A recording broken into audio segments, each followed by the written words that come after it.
On this page, we have really open, honest, candid and difficult conversations that most people avoid, but not me.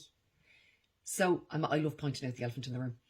But sometimes on this page, I may, give a suggestion to somebody who asks me a question, which is a solution to their problem. And sometimes the response to my suggestion, or say, for example, if I tell a story that one of my clients had a real triumph in, they overcame something that they were really struggling with for a long time, and now they're living their best lives, they've applied the tools and they're happy out and, coming from flow completely. Sometimes on this page, I'll see people saying things like, that's easy for you, Nicola, or that's easy for them, or that's not as simple as you might think. Absolutely no. I don't think any of this is easy or simple. If you think it is, you are deluded. This work is the hardest work you'll ever do in your life, okay?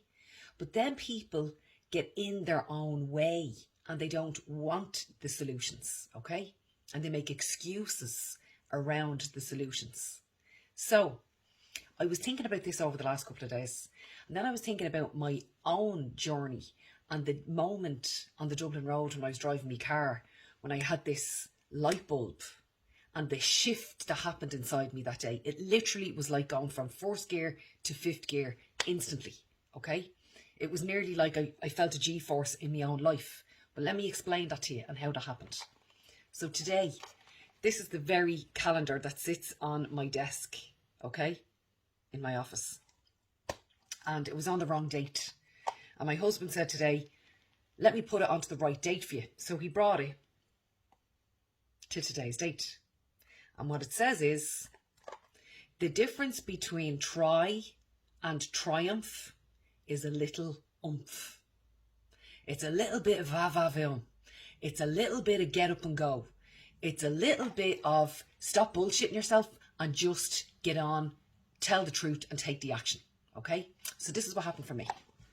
Driving down the Dublin road, and I was going over in my head again and again and again all of the challenges I was having, the relationship issues I was having, the challenging and confrontational situations that I was, confrontational boundaries, people, that I was facing, okay? And I said, this is what I said to myself. Now, I went from low vibration, I don't know how I'm going to get on with this. This is terrible, it's very hard. To, do you actually hear yourself? Do you actually hear yourself, Nicola? Will you cop on and get to the business of taking action? And I started saying to myself, I am sick of myself. I am sick of this. And I got annoyed with me. I got annoyed with me.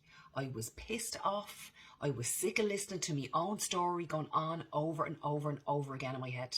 And in that moment, and I say this to all of my clients, I made a decision that would be the last day that I would behave that way or speak to myself in my head in such a negative, low vibration, dangerous manner.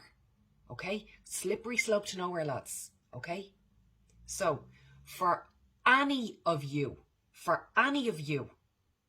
that feels the way I used to feel, or you're selling yourself your old sad stories, or you're living in your own merry-go-round and circus, the only thing that you're missing is turning around and kicking yourself in the arse and giving yourself a kiss on the cheek, getting a little bit of oomph into the situation, a little bit of va-va-voom, a little bit of being pissed off with yourself, and getting to the business of you, getting the job done. What action do you need to take today? What conversation do you need to have with yourself today in order to go from fourth gear to fifth gear?